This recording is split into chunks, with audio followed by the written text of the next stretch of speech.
μέσα από το γήπεδο. Θα παραμείνουμε αναγκαστικά εκεί. Βλέπουμε να καίνε διάφορα πανό οι οπαδοί. Δεν ξέρω από ποια διάταξη είμαστε τώρα, από ποια πλευρά είμαστε. Είναι από την πλευρά του Ολυμπιακού. Είναι από την πλευρά του Ολυμπιακού και είναι διάφορα πανό τα οποία βρήκαν μπροστά τους. Έχουν ανέβει βέβαια και στα κυκλειδώματα ορισμένοι, οι θερμόιμοι. Αντώνη, ο Στέλιος Σωτηρόπουλος έχει καλύτερη γωνία από μένα, οπτική. Είναι η υποδοχή του Παναθηναϊκού αυτή, Αντώνη Λαφογιώργο.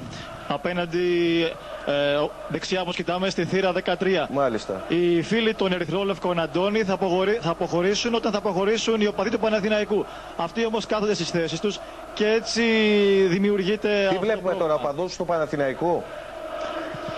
Ακριβώς, αν μπορώ να διακρίνω, είναι οπαδοί του Παναθηναϊκού. Ναι, γιατί... Είναι οπαδοί του Παναθηναϊκού, οι οποίοι έχουν ανέβει στα κυκλειδώματα. Έχουν τα πράσινα κασκόλα από ό,τι μπορεί και εσύ να διακρίνεις. Ναι, αυτό είναι. Και είναι πανό τα οποία προφανώς ήταν λάφυρα από τους εντός εισαγωγικών αντιπάλους από προηγούμενες συναντήσεις. Βλέπουμε μια στάση αναμονής και από τις δύο πλευρές. Δεν μπορώ να τις ονομάσω βεβαίως εμπόλεμες. Από την πλευρά του Νίκου Οικονομόπουλου, για να δούμε και από εκεί τι γίνεται, Νίκο.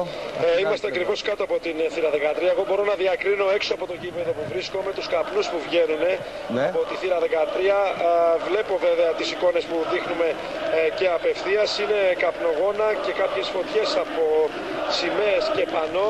Οι φίλαθλοι του Παναθηναϊκού δεν έχουν φύγει. Συνεχίζουν να πανηγυρίζουν και να στοκαυγάζουν και να μένουν μέσα στο γήπεδο, Αντώνη. Δεν ξέρω αν θα πάνε και στην Ομόνια απόψε. Φαντάζομαι ότι η σημερινή νίκη κάτι τέτοιο θα συμβεί. Δεν μπορούμε να ξέρουμε βέβαια σε πόση ώρα θα αποχωρήσουν από το γήπεδο οι οπαδοί του Παναθηναϊκού, καθώς και αυτοί που βρίσκονται απ' έξω συνεχίζουν να πηγαίνουν έρχονται στον δρόμο στην Αναστασίου Τσόχα και στην Παναθηναϊκού. Δεν έχουν απομακρυνθεί δηλαδή από τον περιβάλλοντα χώρο του Λεωφόρου Αλεξάνδρας.